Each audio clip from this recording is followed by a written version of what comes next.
This video is about the English 1 Unit 3 project, which is the poetry project.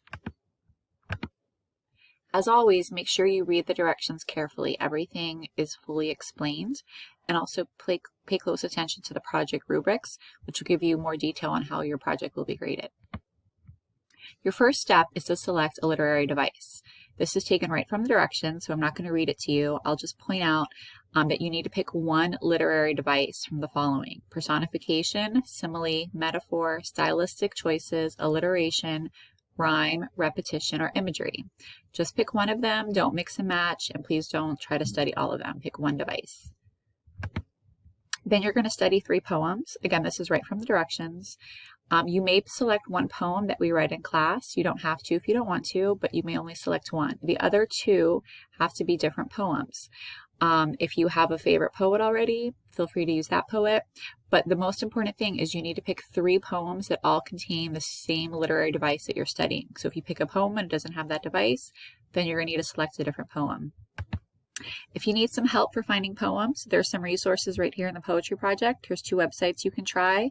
You're not limited to those. Feel free to use other websites. These are just suggestions for you.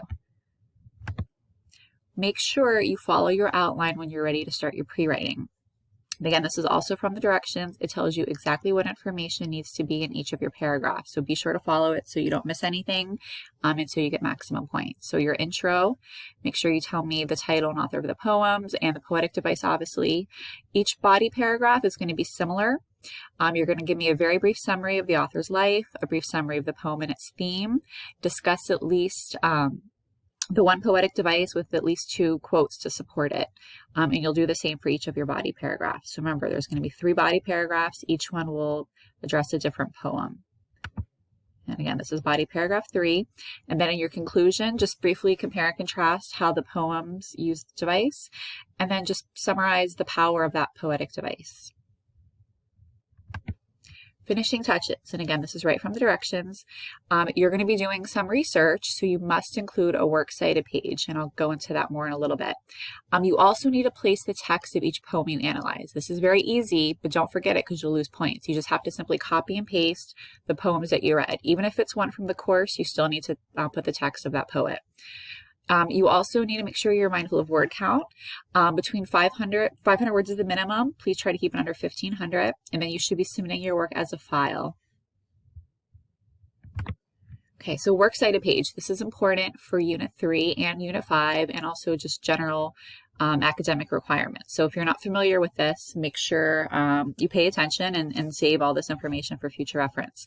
So these are the things you need to include in your works cited page: the author's name, the title, etc. There's a very specific format you need to follow with this information. Don't just list it like this. The first bullet there shows you the order that you'll put it in, and then the second bullet shows you an example. The good news is no one expects you to memorize how to do this. There are plenty of free resources that will help you format it, and it's perfectly acceptable to use them.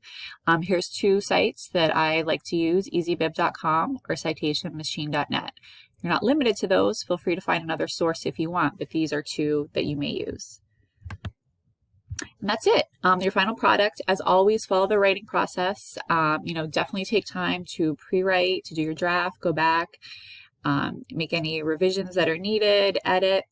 And also, just another friendly reminder, journal work is worth 10% of your unit project. So I would hate for you to have a perfect project, but you lose 10 points because you're missing journals. So make sure you include that as well. And that's it. Thank you.